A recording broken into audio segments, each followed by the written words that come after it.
We are witnessing America as a failed social experiment.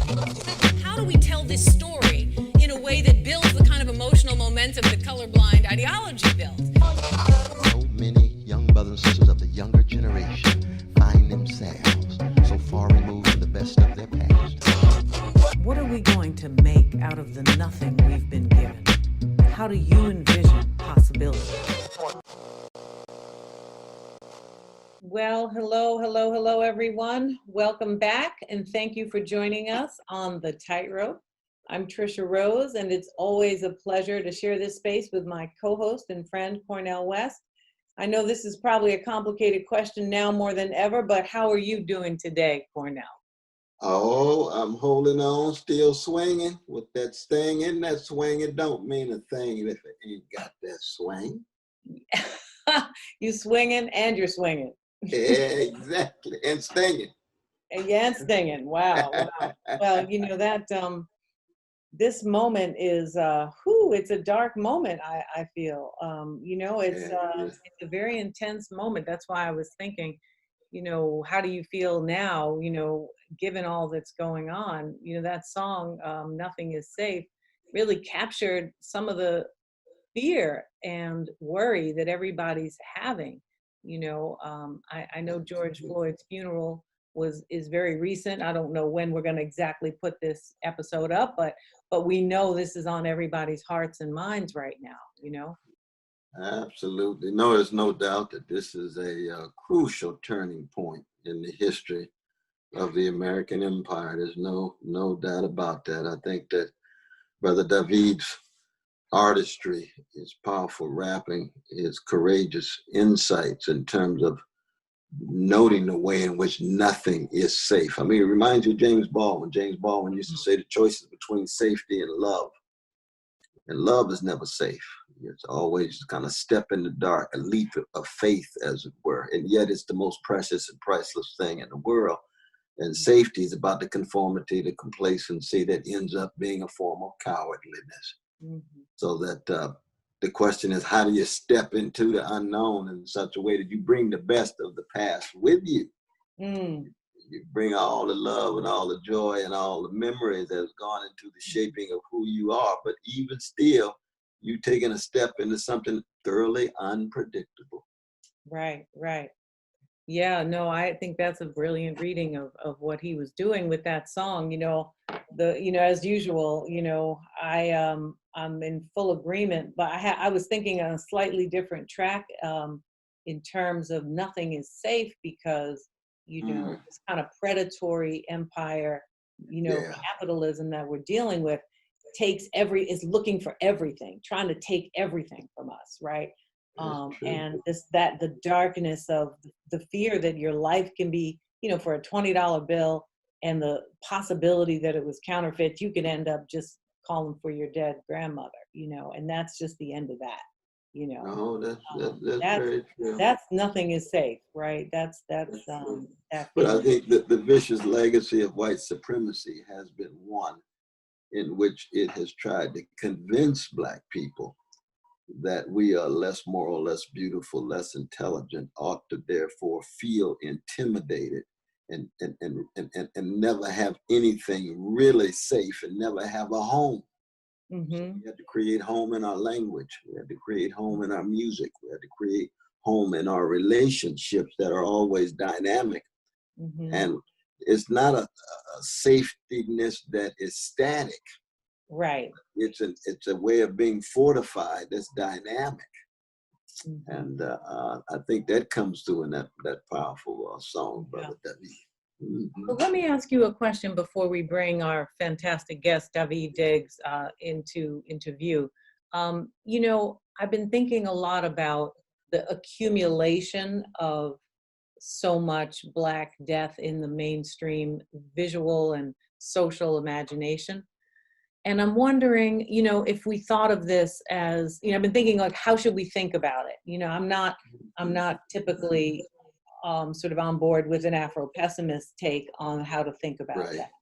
But I do think there's an emotional resonance to the experience that has the quality of something like a collective post-traumatic stress syndrome, you know, That's where, you know, we're being asked to live through the trauma of the risk of the reenactment of, you know, an irrational and unexpected threat all the time. I mean, you talk about this in many places about, you know, 9/11 creating for dominant society the experience of, you know, unregulated, unmitigated, you know, unpredictable violence.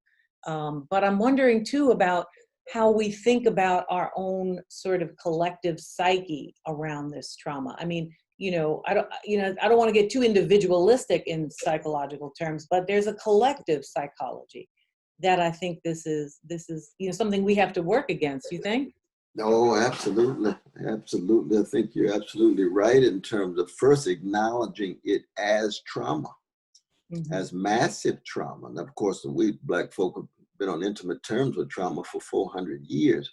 But I think what has been different is that we've had collective responses to trauma in the form of collective forms of healing, of ritual in family and in the nightclubs and our churches and mosques and our synagogues and so forth, so that there's a way in which we can reach out to each other, touch, empower, enhance each other, even as we have to wrestle with a trauma we can never deny. And I think in a highly commodified culture, a highly individuated culture, a highly privatized culture, it's hard to really create that collective response.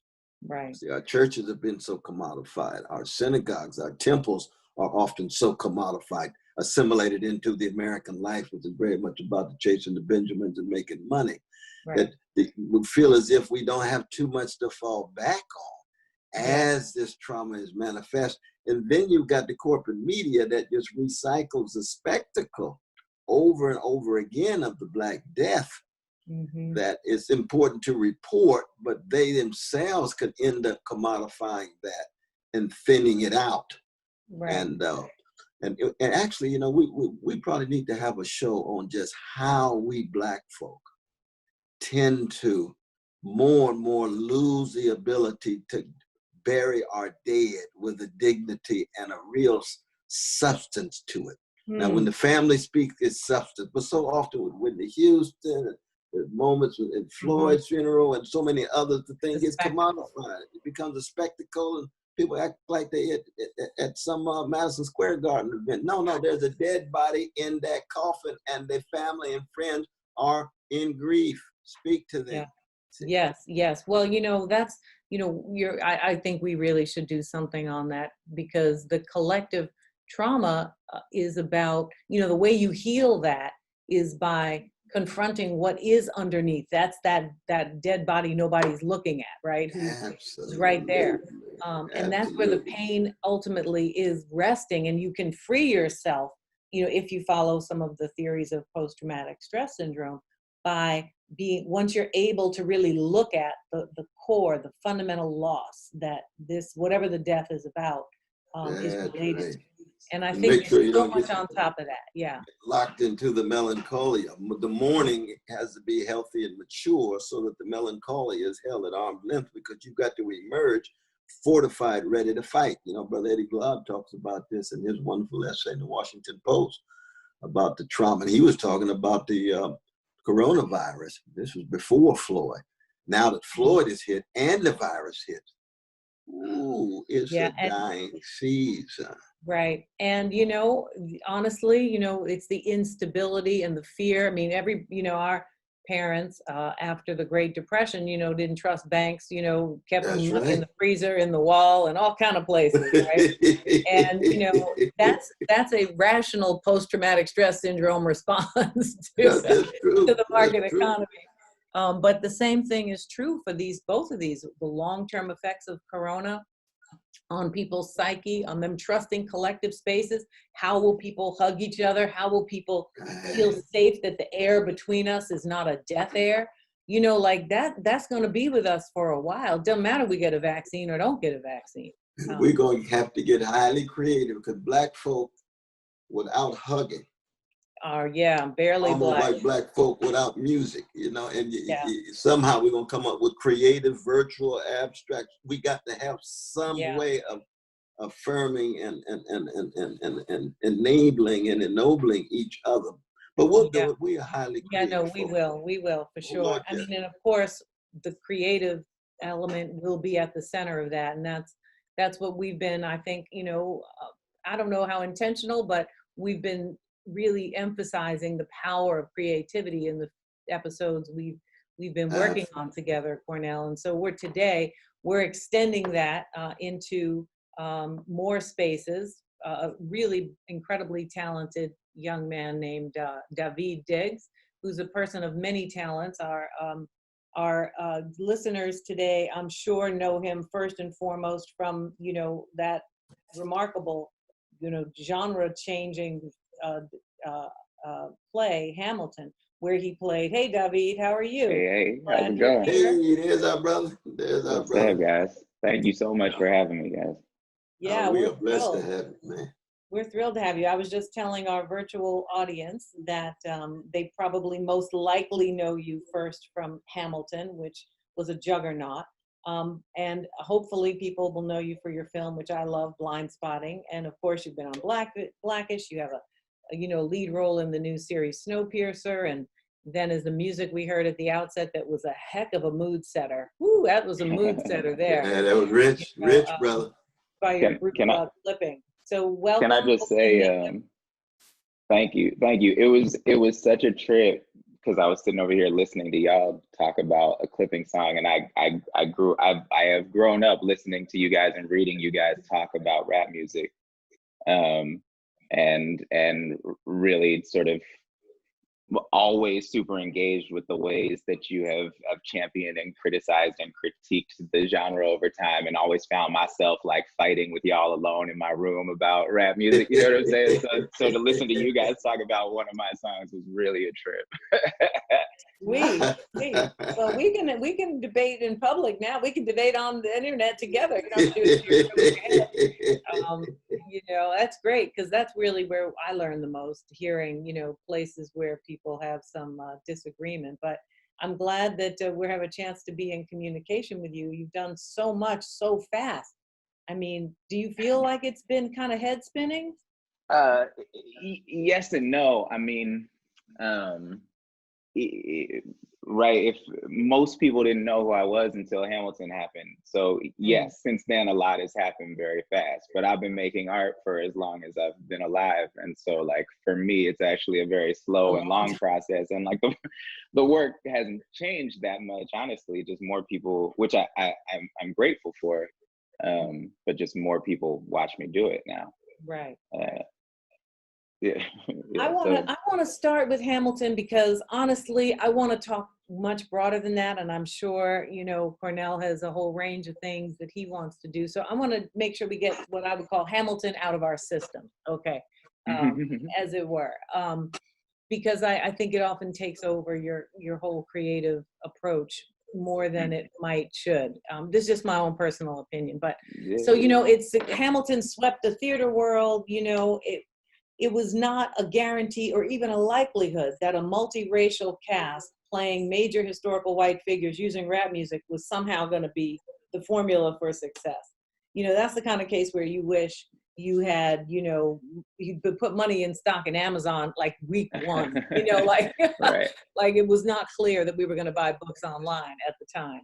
Right. And I'm wondering what you think about that, you know, that success, whether or not you think it's a good thing, you know, and then, you know, like, what are the perils of this colorblind casting? Like, what do you think about it? You know, do you think it's all good, or is there some kind of dimension to it that you're worried about? Well, I've been thinking about this a lot lately, because the film's coming out, and I'm re-engaging with it in a way that I haven't in a while. And Hamilton as a piece of art, If you view it alone as a piece of art, it's incredible and incredibly important, and its success is directly based on the fact that it was Black and brown bodies portraying these the founders of our country, right? And also that the music was great and the show was great. The show works. It is an incredible piece of art.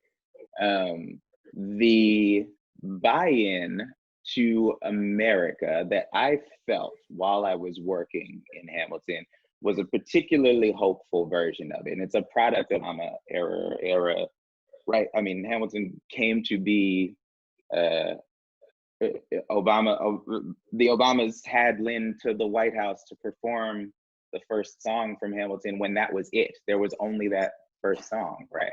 So it really is a product of the Obama era. Past that, the way I think about some of it now is that if you don't make sure to contextualize some of the things in it, there are some dangerous assumptions there, right?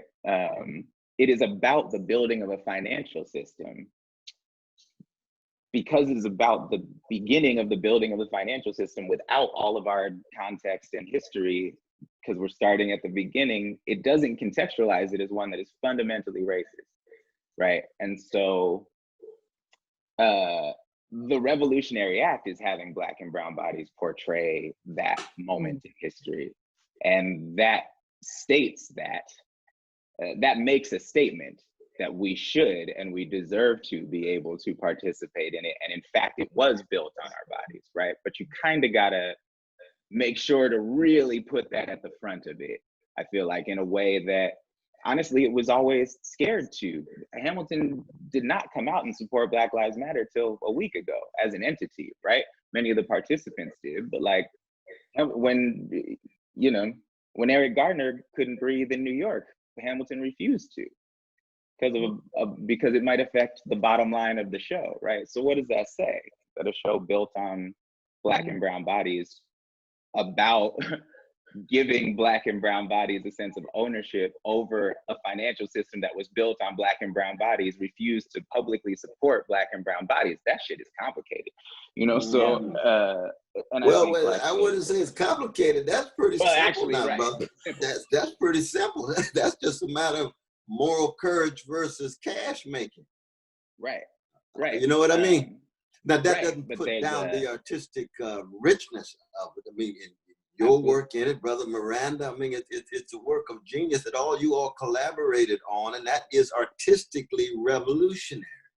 Absolutely. But in terms of moral courage and political revolution, I mean, you from Berkeley High, Bobby Seale come out of Berkeley High, right? Absolutely. Thornton Wilder, Bob Ovechkin, you, Ursula Le Guin, you got some serious revolutionaries coming out of your high school. 100%. But that political revolutionary thing is, okay, well, what kind of moral courage? That's the Paulson moment, the Harry Belafonte moment. You know what I mean? The Curtis Mayfield moment. And you are so courageous yourself to point it out, that tension. I think it's important to hold the things that we hold up accountable for this, right? And like there's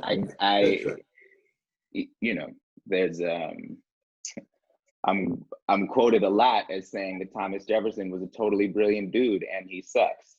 Right, I said that in a documentary about the creation. And you right on both accounts.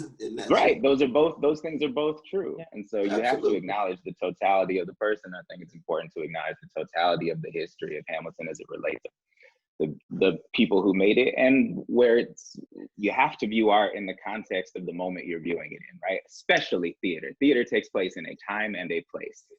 So if you're going to revive a play, you should have a reason for reviving that play now.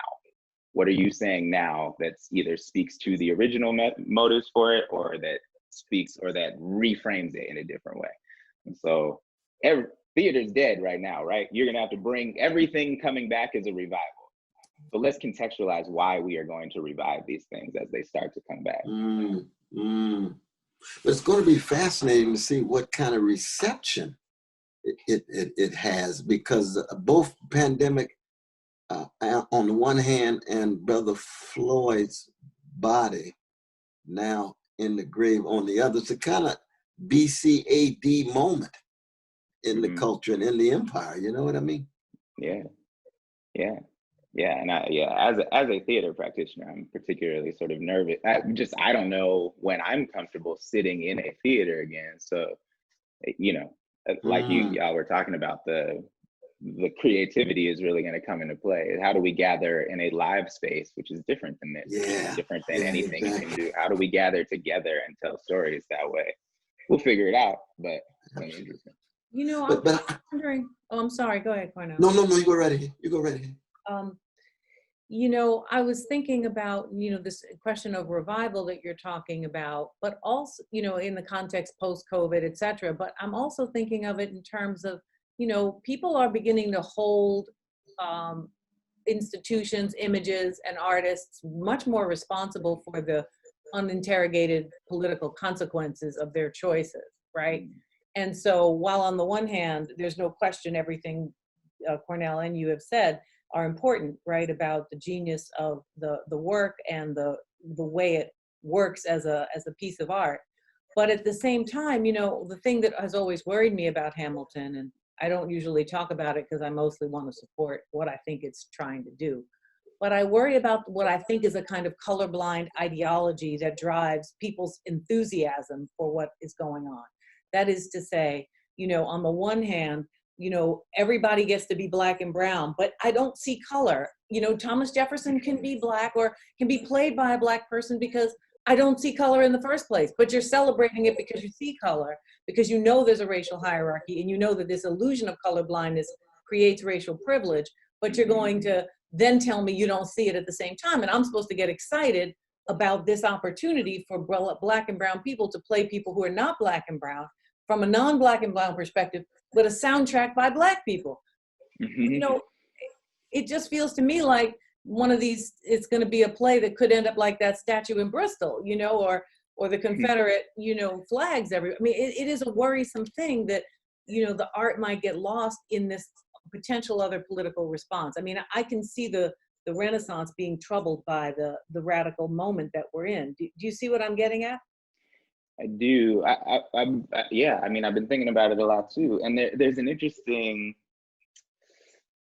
you know, for me, it's not colorblind, it's colored specific, right? And so like for me to play Thomas Jefferson and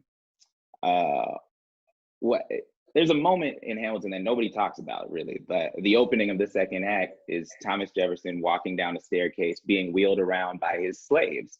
And his slaves are everybody else on stage, all races of people, and Thomas Jefferson is a black man walking down these steps being wheeled around by his slaves. He's super carefree about everything. He's just come back from France. He throws his cane without looking. One of his slaves catches it. People are literally responsible for him being able to move around the stage, you know? And for me, turning Thomas Jefferson into this sort of like comic, like foppish, uber privileged character, there's an element of cakewalk in there, right? This is like being able to imitate the slave masters in front of the slave masters, right? And so but again, like you have to contextualize it like that. And there's a different, in a Broadway audience, there's like 4 black people in the audience every night. So we can see them. I can see who they are. And we are having a different experience than the rest of the audience is having, all in the same space. And there's something interesting about that, but you know, again, the nuance of this conversation doesn't come through on a large scale until you also diversify the audience in a better way than Broadway has managed to do. And, you know, then you start getting in discussions of like, are we really interested in Broadway anymore? Or do other spaces do this better?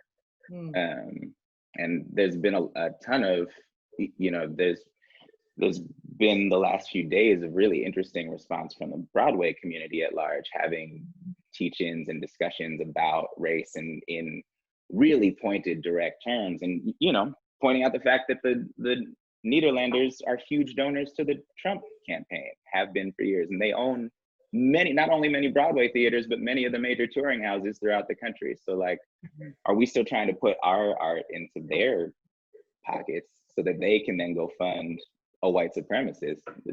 You know, so you know, but yes, I agree with you that like there is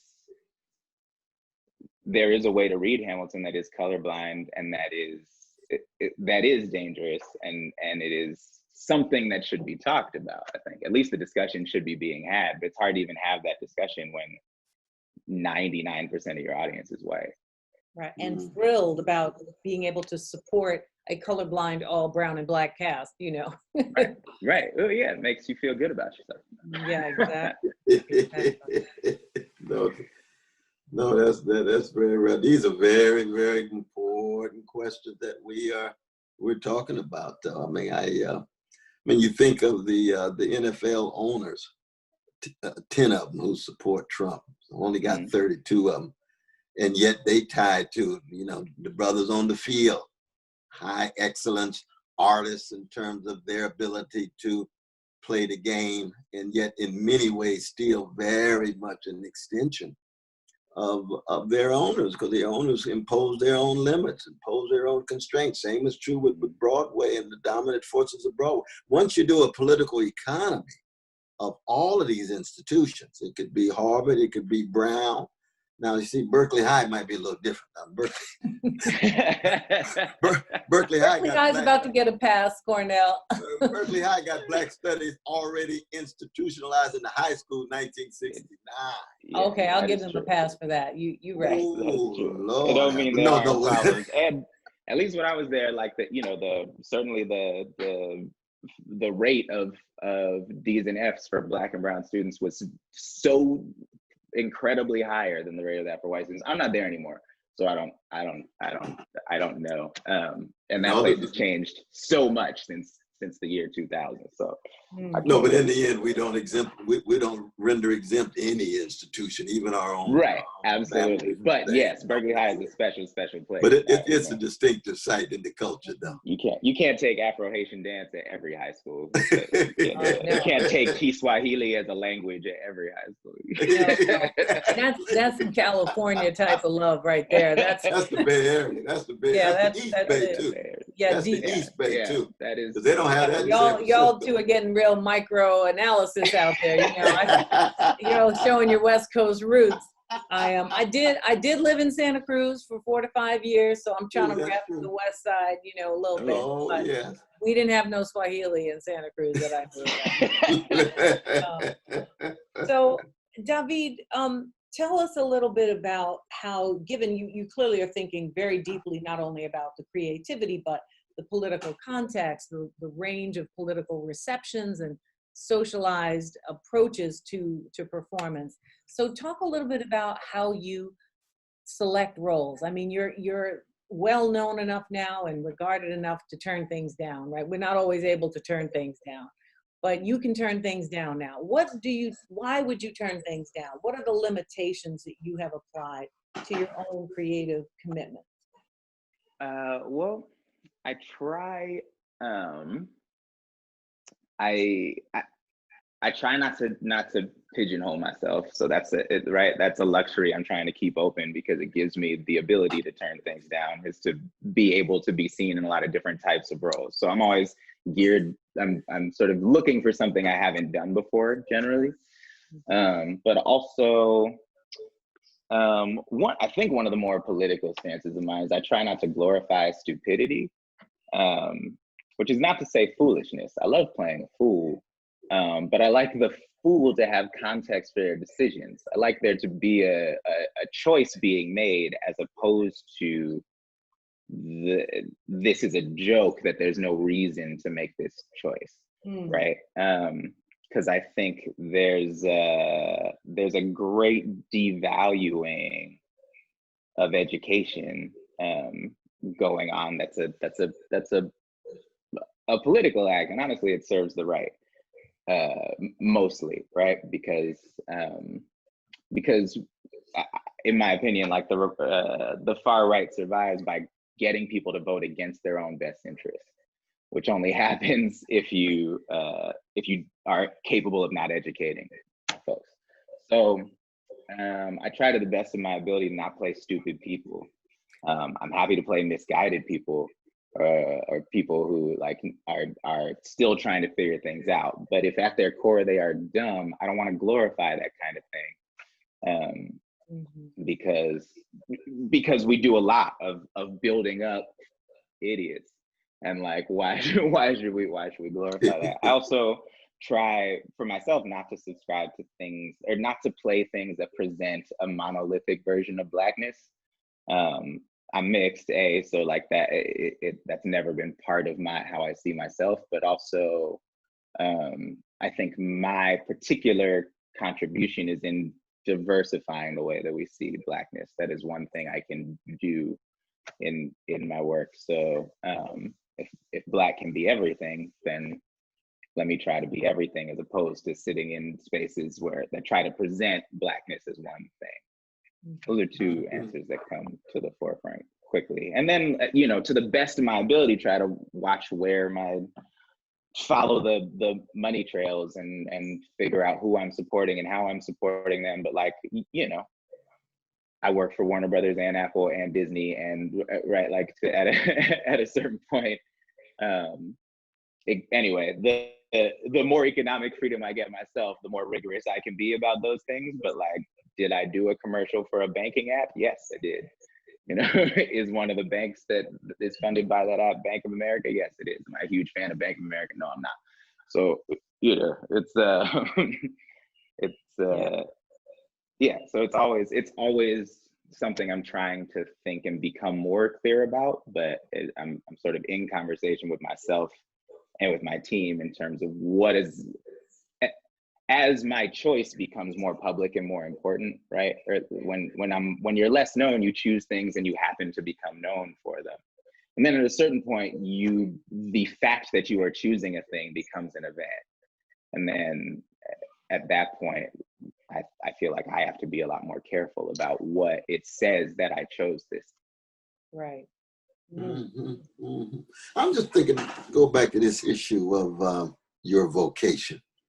Your calling as an artist, because I've always felt that, you're interested in just making sure that Black humanity is just assumed, just like anybody else's humanity. You know what I mean?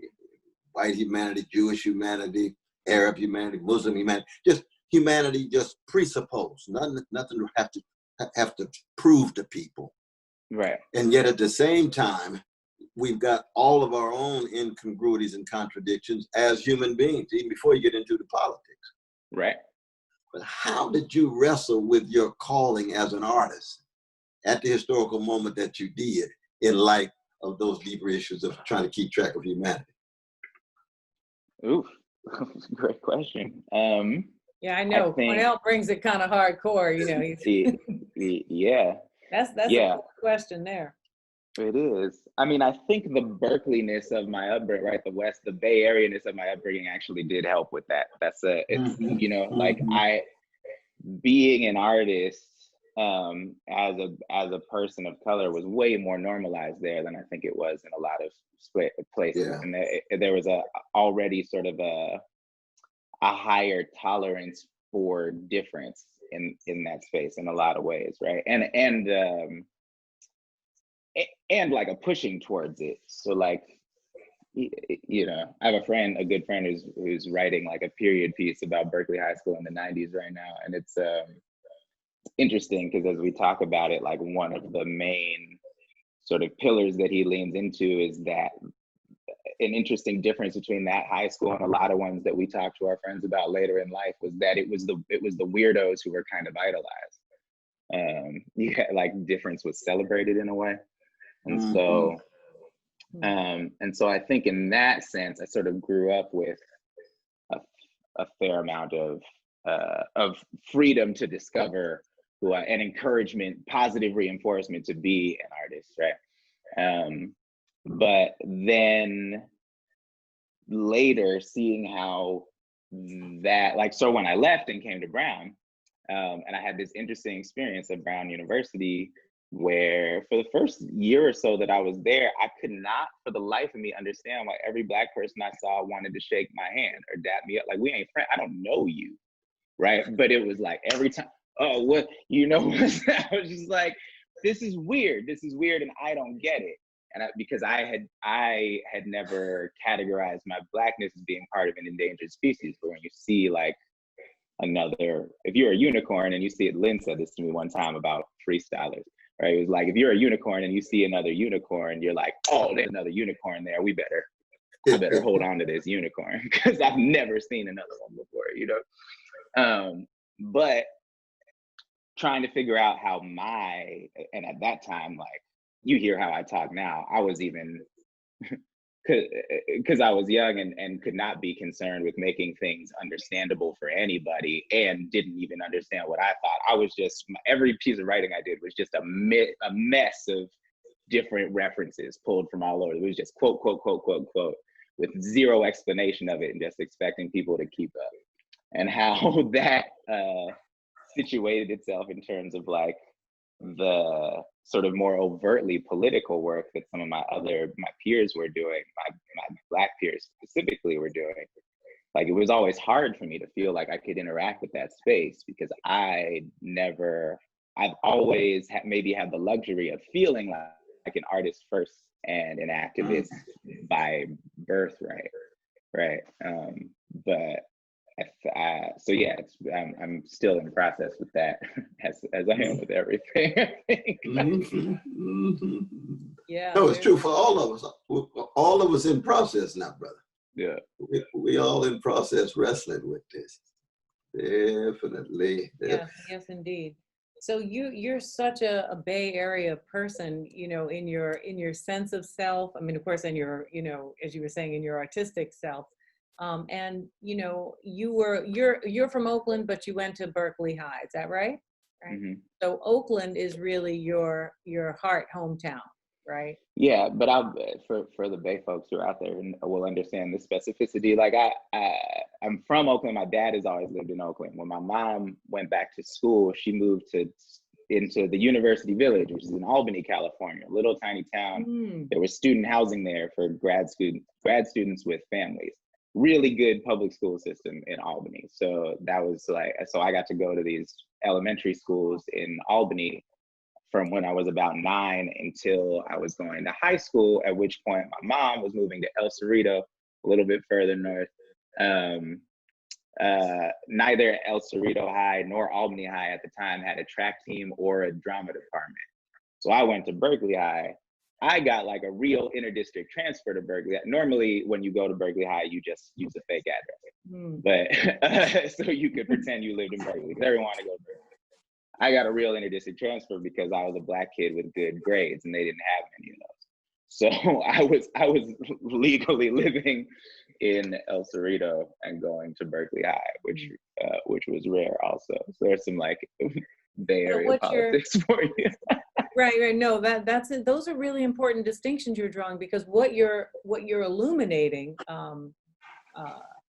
is the impact of not only racial and class segregation, right? That's not only controlling who's in certain neighborhoods, but what kind of education they have access to, right? Right.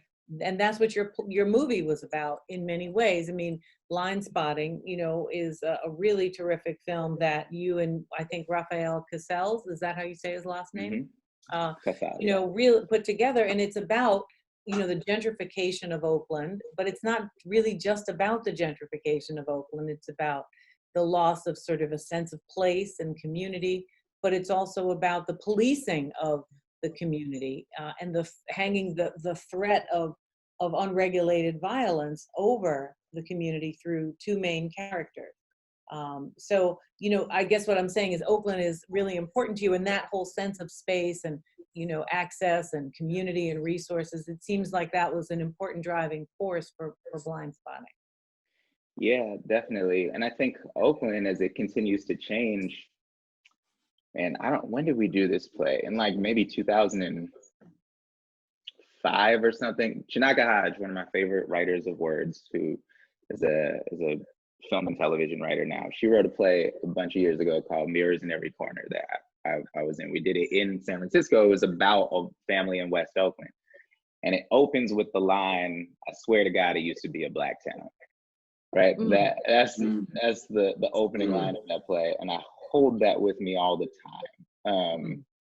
There is and part of Blind Spotting for us was presenting this time capsule of a place that even when we were making that already didn't really exist anymore in the way that we remember it. But and since and you know, in the 2 years since has changed even more. So the Oakland and a lot of us who and there's a thing for artists there and for a lot of industry professionals who come from there, that there isn't a real industry there yet. So at a certain point, a lot of us move away in order to be able to become financially stable. And then some of us manage to move back, but now like it's so outrageously expensive to live there that maybe we find places, you know.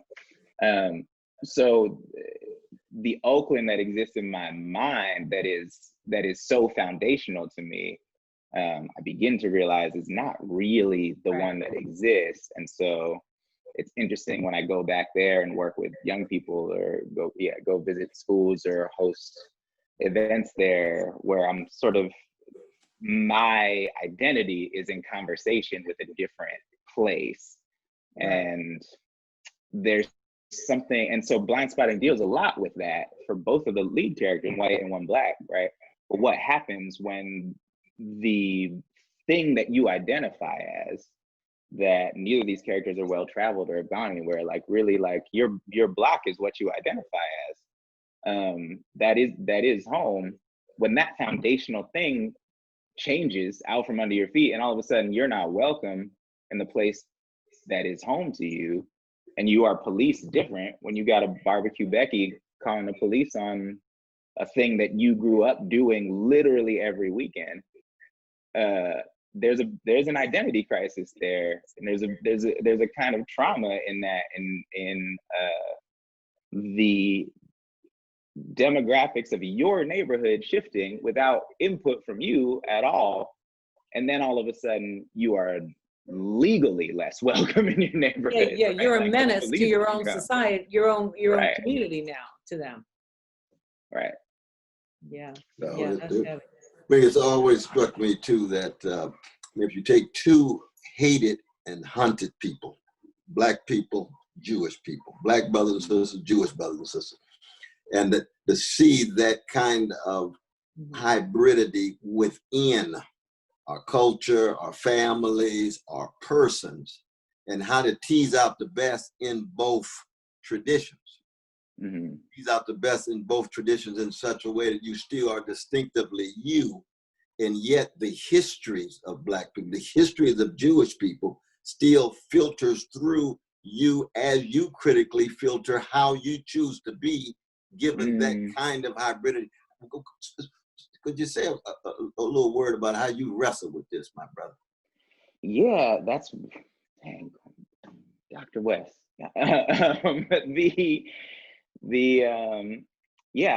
Growing up Jewish was interesting to me. So my mom was very, I think early on, wanted me to have the option of a spiritual connection. And the forms of Judaism that are pretty prevalent in the Bay Area are this, I've always described it as like laissez-faire Judaism, right? I mean, it's Brother Michael Lerner, Rabbi Michael Lerner and Tikkun. Yeah. I grew up with a lesbian rich rabbi tradition. and like, You know, so yeah. I went to Temple Bethel. And that's where I went to Hebrew school also, I think. And when we were young, she made a point of making sure we celebrated Shabbat every weekend and hit all the major holidays. You know, as we got older and started making our own choices, I think that became more of a personal choice. You just want to make sure I had the option. Right. And that was great. And I think the practice of Judaism and the thing I appreciate most about Judaism actually is that analysis and argument is sort of baked into the religion. Yeah. Absolutely. You know, Talmudic scholarship is really about just arguing about what the Torah is about, you know, and I think that's Absolutely. really important. That kind of accountability is why you can have these super reformed versions of Judaism that are so far from the orthodoxy as to be almost unrecognizable, but can still be Jews, right? And so that part I think is good. I think my interaction with it, particularly as I've become more famous, is that like Jews love to claim me, you know, and I'm like the least practicing Jew I know, you know, like if I remember Yom Kippur, it's a mitzvah, you know, but I don't remember it most of the time. Like you know, my mom will call me like, "Did you light a candle?" "No, I didn't light a candle, mom, but you light one for me." But you remember that's true for Stephen Sondheim and Einstein. Yeah, absolutely. Two towering Jewish geniuses, the Jewish brothers and sisters. Oh, he's one of them, they one of us, they one of us. Yes, absolutely. But they are as secular as they can be, and probably haven't been in a synagogue in a while. Mm-hmm. I love that, and I love that, and I love that is part of it, part of the religion. But sometimes there's like a particular element of tokenism that I start feeling like for myself, which is maybe why I don't present so readily as Jewish publicly, right?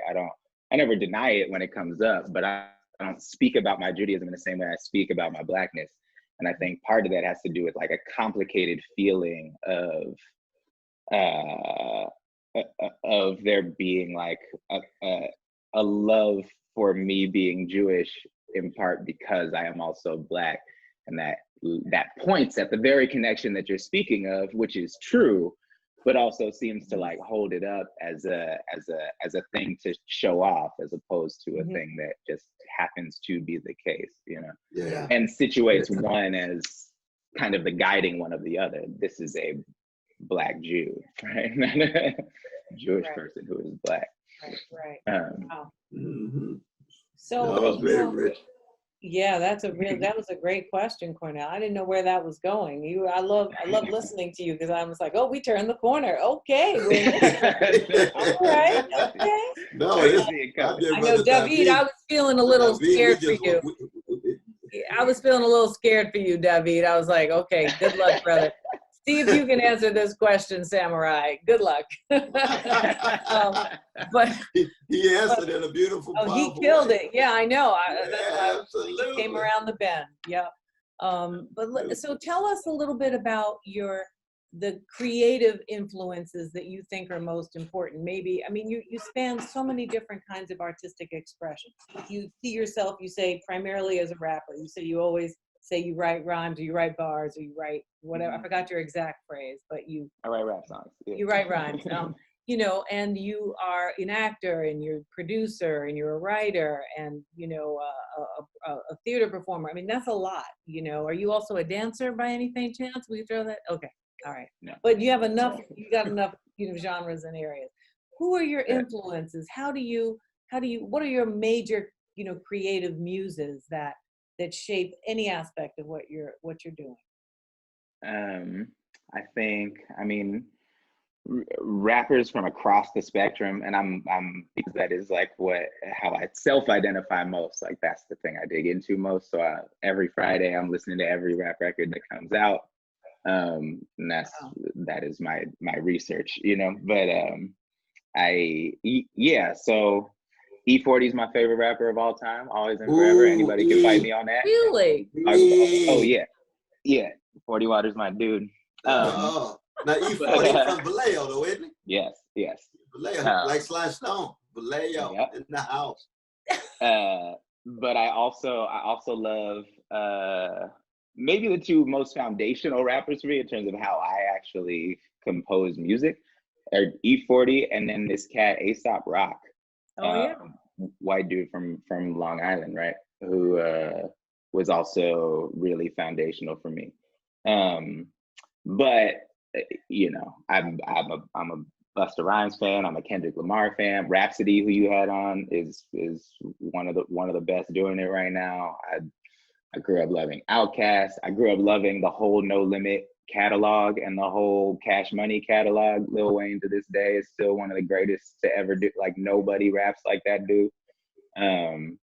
So rap music of all sorts is always influencing me. I can say that. Ursula Le Guin, who was mentioned earlier, N.K. Jemisin, sci-fi writers. Most of what I consume as a reader is sci-fi. So Octavia Butler, Oh yeah. yeah, and N.K. Jemisin, Ursula Le Guin, Samuel Delaney. Oh yes. And when you, so actually clipping when you, so Nothing Is Safe is from our most recent album, There Existed an Addiction to Blood, which is we think of every song as a self-contained horror film, right? And so Nothing Is Safe was our sort of flipped adaptation of a John Carpenter film called Assault on Precinct 13. And that movie is about the police who kill some gang members, and then the gang members in almost a supernatural way come back and raid the police station. So we flipped that and made it a trap house where the police were the monsters. These sort of werewolf cops is how we joke to ourselves about it when we talk about that thing. But our album before that, which was called Splendor and Misery, was actually a sort of album-long sci-fi piece about the last surviving member of an uprising on an intergalactic slave ship. And we used it as an opportunity to sort of create a kind of Marvel universe of all of the sci-fi writers that we love, right? So things that are true in Ursula's mythology also are running up against things that are true in NK's mythology and in Delaney's mythologies, and in sort of combining this universe and just picking anything we thought was interesting from them and saying, this is true in this universe. Yeah. That was kind of the experiment there that we were playing with. So sci-fi stuff is like always pretty much on the forefront of my mind. And then I also love like, I love old British mystery shows. That's my, every episode of Poirot is like, I watch those all the time again. David Suchet's Poirot. I love, anytime I can find a new adaptation of a Sherlock Holmes story, I'm consuming that. I love the Holmes stories.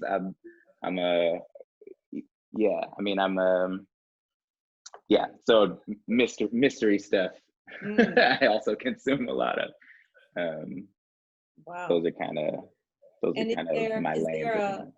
Is there an actor in the past that you feel, speaks to your capacities and intentions as an actor? Oh man, I mean, so many. I think I'm always taking different things from different people. So there's I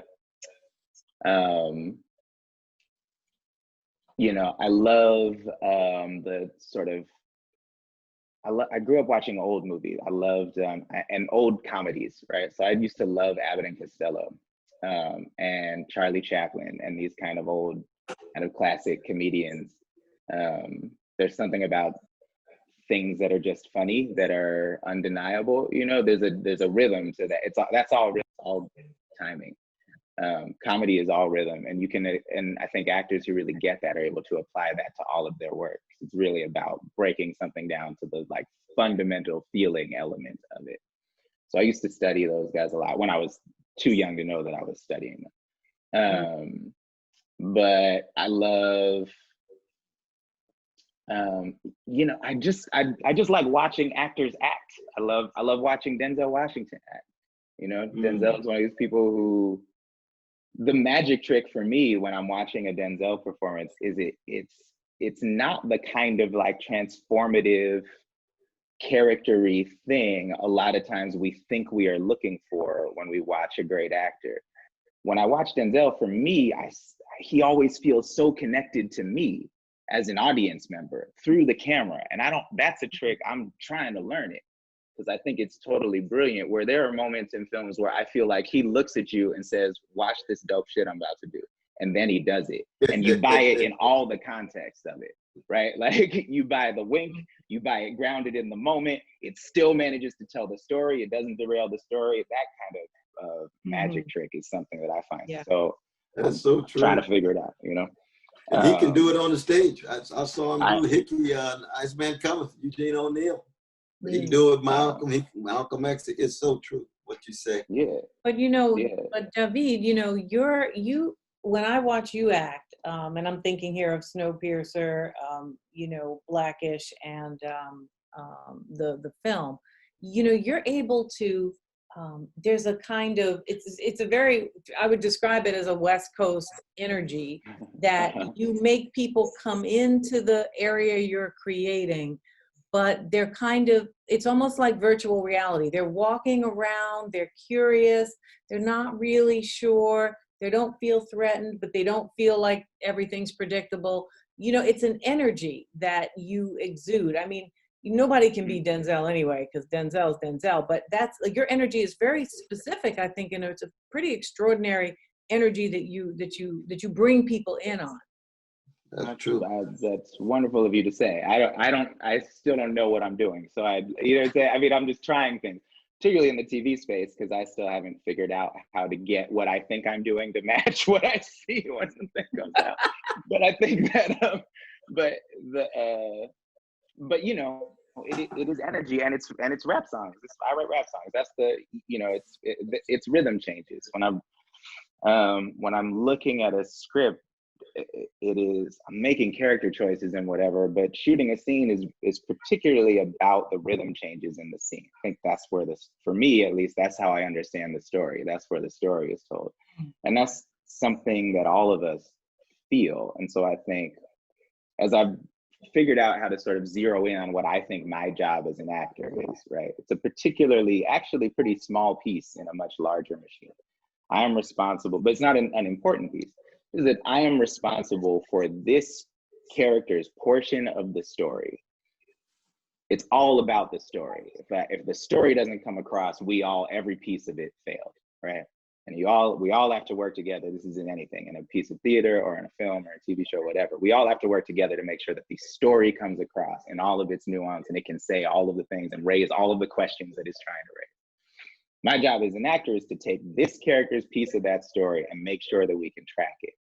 In order to be able to track it, I have to create the whole imagined life, off-camera life of this person, which makes me really the champion of this person at a certain point, right? And in theater, the playwright, the play that's the Bible. And so what you are doing in championing this person is like making different character choices in order to make sure that we understand the full life, even if the full life isn't given in the text that's allowed to be said.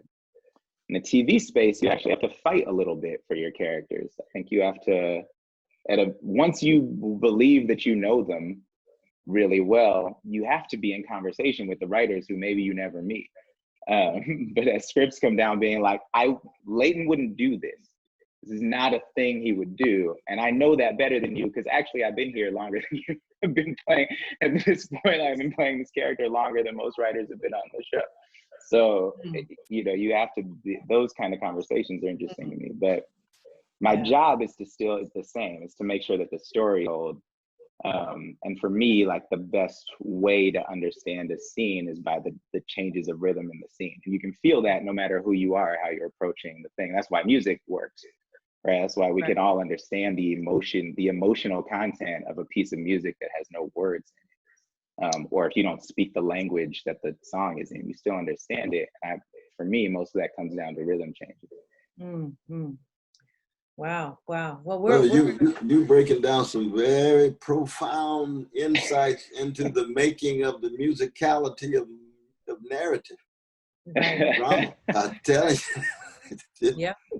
Well, Toni Morrison, to my mind, quite famously, said that she wanted to make her literature flow like jazz, right? Mm-hmm. She wanted the words on the page in the novel to feel like jazz. I mean, that's really what you're saying in a different way, right? That it's the rhythm of narrative, to use Cornel's phrase, that it makes it sing, right? It makes us connect to it. Yeah, and it's so, you know, historically, I think Black artists for sure have like been philosophizing about this in the public space for so long. My brother just brought this up the other day. We were listening to an audiobook of The Fire Next Time.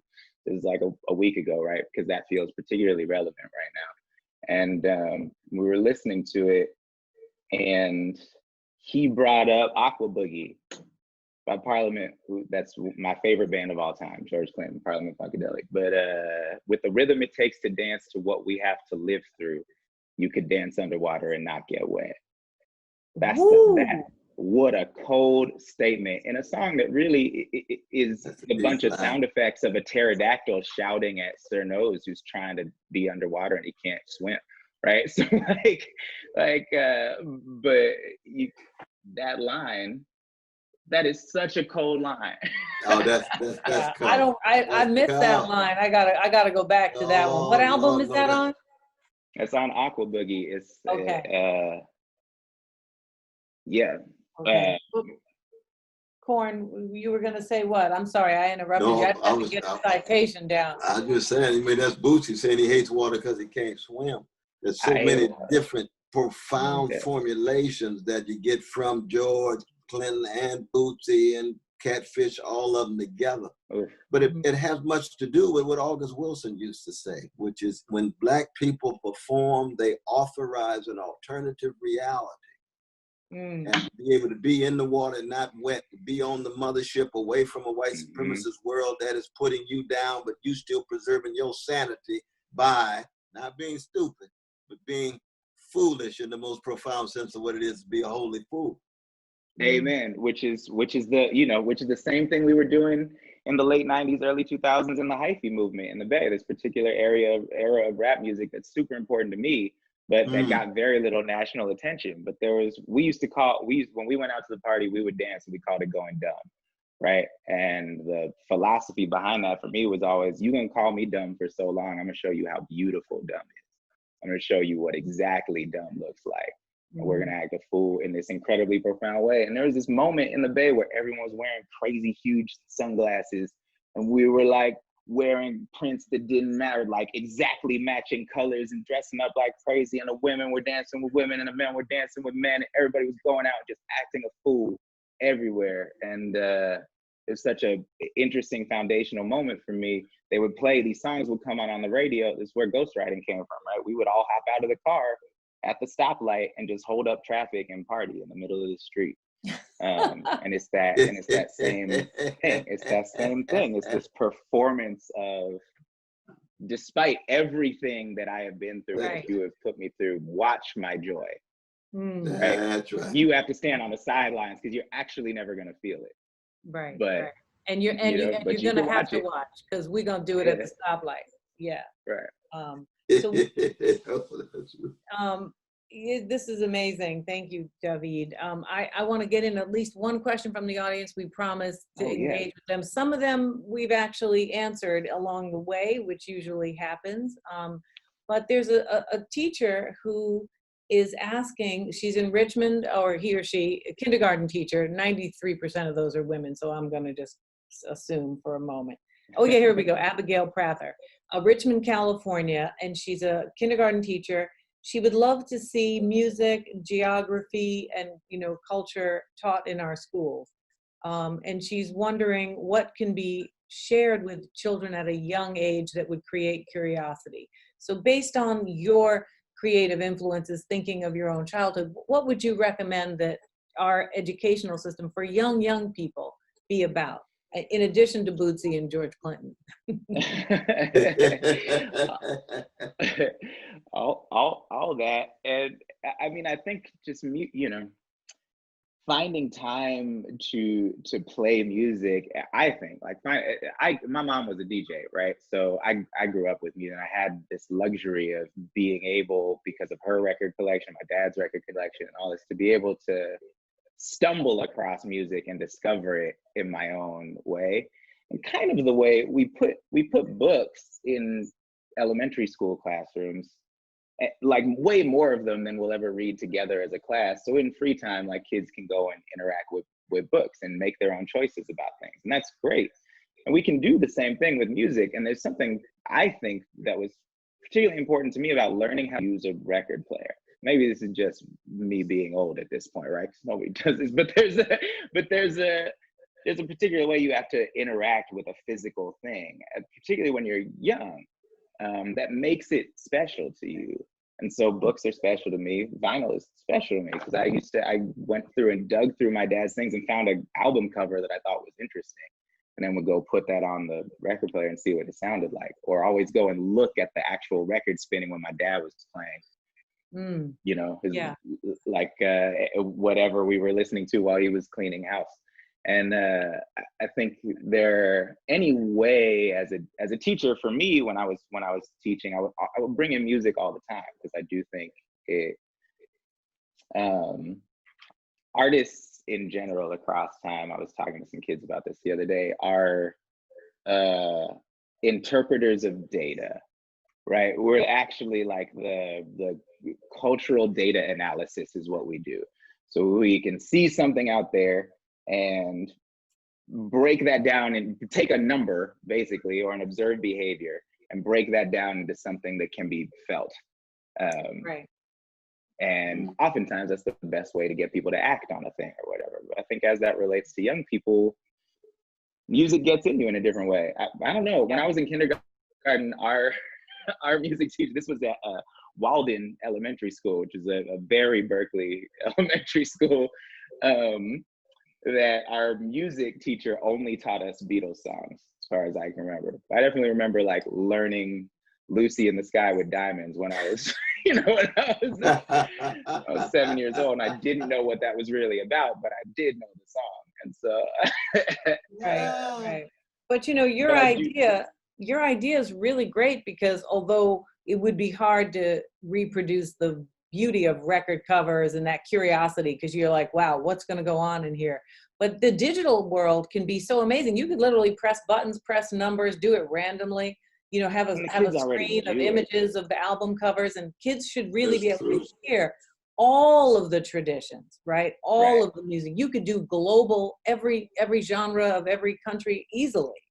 All at once, and just have it open. And if you have free read time, have free listening time, and and just open up the world of music to them with various parental restrictions on if you need to, obviously. I might recommend that. But although but if you open up sort of a vast catalog and allow students to really choose and develop their own taste. I mean, I think a lot of